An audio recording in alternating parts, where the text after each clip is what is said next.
Hello, I'm Dr. Frederick Eccles, Acting Director of Health for the City of St. Louis. The Fast Track Cities St. Louis initiative continues to work towards reaching 0 new HIV infections and 0 AIDS-related deaths in the region.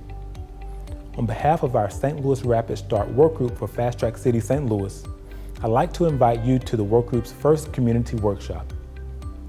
The event will be virtual and will require a 4-hour commitment over 2 days beginning Tuesday, June 22nd.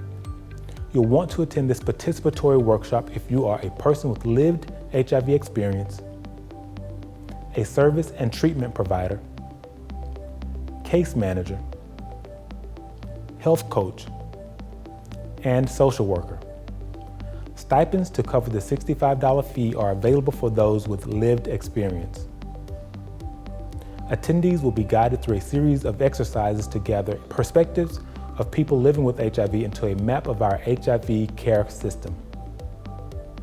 Aspects of our system's importance to improving access to HIV treatment services in the region will be highlighted. It is important to note that this is not a study.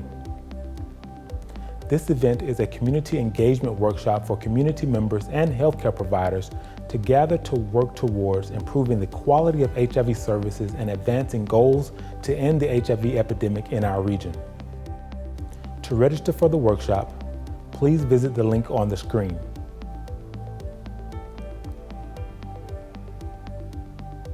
This link will also take you to an event flyer that you can share with others who might be interested in attending. We hope to see you on June 22nd. Be well.